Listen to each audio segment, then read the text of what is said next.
सबसे पहले मेरा आप सभी को प्यार भरा प्रणाम। मैं मधु जोशी स्वागत करती हूँ आपका अपने यूट्यूब चैनल मधु गढ़वाली 121 पे। तो दोस्तों, आज की वीडियो में मैं आपको श्रावण मास महात्म्य का 21वां अध्याय सुनाऊंगी। आप भी मेरे साथ श्रावण मास महात्म्य का 21वां अध्याय ध्यानपूर्वक और पूरा ज़रूर सुनिएगा। 21वें अध्याय में पूर्णमासी व्रत का वर्णन किया गया है। सनत कुमार ने भगवान शंकर से पूछा, हे प्रभु, आप अब मुझे पूर्णमासी की विधि बताने की कृपा करें। भगवान शिव जी बोले, हे तात, श्रावण शुक्ल पूर्णिमा को वेदोत्सर्जन उपाकर्म होता है, या फिर पौष माह की पूर्णिमा को यह उपाकर्म किया जाता है। उत्सर्जन में पौष माह या माघ माह की प्रतिपदा तिथि या रोहिणी नक्षत्र बताया गया है। दूसरा समय अपनी अपनी शाखा के अनुसार उत्सर्जन तथा उपाकर्म दोनों एक ही समय करने उत्तम कहे गए हैं। इसलिए श्रावण मास पूर्णिमा के दिन उत्सर्जन उचित है तथा बहज शाखार्थी उपाकर्म में श्रवण नक्षत्र उचित है। अतः चतुर्दशी, पूर्णमासी या प्रतिपदा तिथि के दिनों में जिस दिन श्रवण नक्षत्र हो उसी दिन ऋग्वेदियों का उपाकर्म होता है। यजुर्वेदियों का उपाकर्म पूर्णिमा में तथा सामवेदियों का उपाकर्म हस्त नक्षत्र में होता है। उपाकर्म गुरु और शुक्रास्त नक्षत्र में भी हो सकता है। गुरु तथा शुक्रास्त नक्षत्र में पहले उपाकर्म तथा शुभारंभ न करें, यह शास्त्रों का कथन है। ग्रहण तथा संक्रांति आदि योग या दुष्ट समय या जाने पर उपाकर्म दूसरे काल में करें। हस्तयुक्त पंचमी या भाद्रपद पूर्णिमा के दिन अपने अपने ग्रह सूत्र के अनुसार उत्सर्जन उपाकर्म करें। मलमास में शुद्ध पक्ष में उत्सर्जन उपाकर्म करना चाहिए। यह दोनों उत्सर्जन उपाकर्म नित्य है। इनको प्रतिवर्ष नियम से करना पड़ता है। उपाकर्म की समाप्ति पर द्विजातियों के समक्ष उसी सभा में श्रेष्ठ सभादीप समर्पण करना चाहिए। उसे आचार्य या अन्य ब्राह्मणों को दे देना चाहिए। प्रथम सोने, चांदी या तांबे के पात्र में 1 किलोग्राम गेहूं रखकर उसके ऊपर आटे का बना दिया बनाकर रखें। उसमें घी या तेल भरकर 3 बत्तियां जलानी चाहिए तथा पान सहित ब्राह्मण को देकर दक्षिणा देनी चाहिए। ब्राह्मण का पूजन कर यह मंत्र बोलें, यह श्रेष्ठ सभादीप दक्षिणा तथा पान सहित देव देवार्थ हेतु भेंट कर रहा हूँ। मेरे सभी मनोरथ पूरे हो तथा पुत्र पौत्र आदि का भविष्य उज्जवल हो, यश की वृद्धि हो। इस प्रकार 5 वर्ष पश्चात उद्यापन करना न भूलें। ब्राह्मण को यथाशक्ति दक्षिणा देकर विदा करना चाहिए। उसी रात को श्रावणी कर्म करना चाहिए।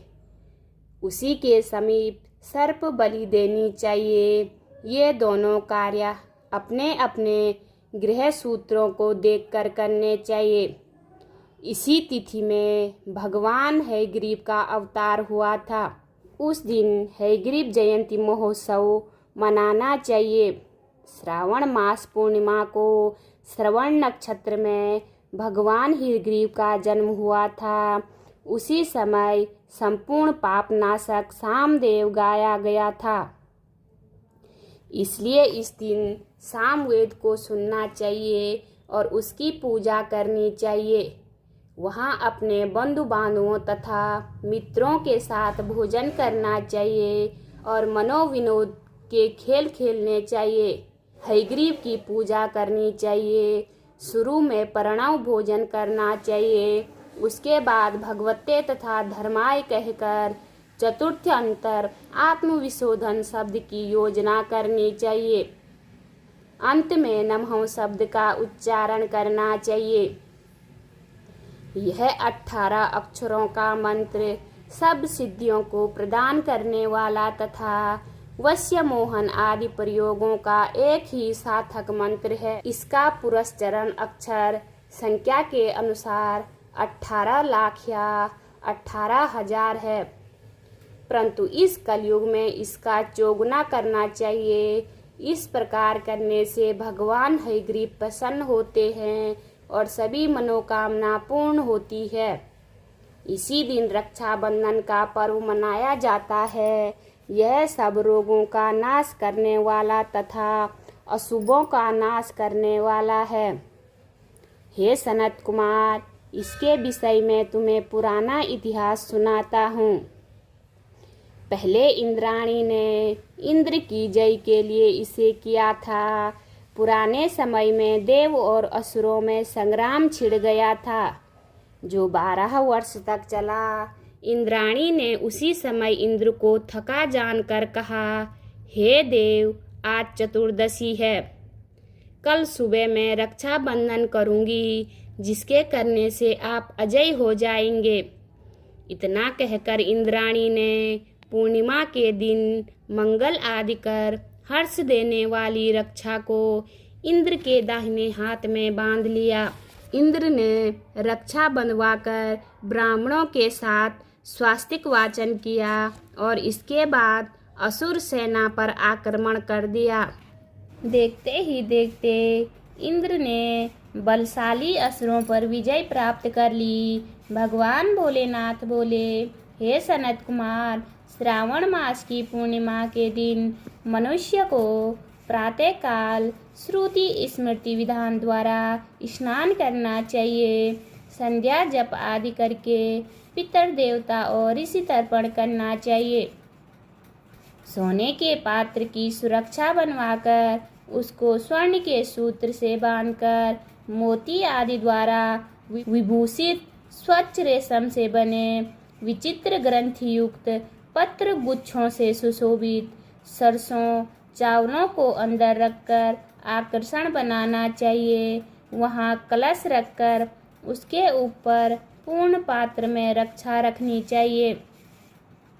सुंदर आसन पर सगे संबंधियों सहित बैठकर मंगल गान करना चाहिए। ब्राह्मण, क्षत्रिय, वैश्य, शूद्र तथा अन्य व्यक्तियों को भी पहले ब्राह्मणों की पूजा करके रक्षा बंधन करना चाहिए। इस प्रकार जो रक्षा बंधन करता है वह सब दोषों से छूट जाता है, परंतु रक्षा बंधन का कार्य भद्रा नक्षत्र में कदापि नहीं करना चाहिए। भद्रा नक्षत्र में इसको करने से विपरीत फल मिलता है। बोलिए शिव शंकर भगवान की जय, पार्वती माता की जय। उम्मीद करती हूँ आपको वीडियो पसंद आई होगी। वीडियो पसंद आए तो वीडियो पे लाइक कीजिए, कमेंट कीजिए, अपने दोस्तों के साथ शेयर कीजिए। चैनल पे नए हो तो सब्सक्राइब ज़रूर कीजिए। मैं मधु जोशी मिलती हूँ आपको अगली वीडियो में। तब तक के लिए बाय बाय, धन्यवाद।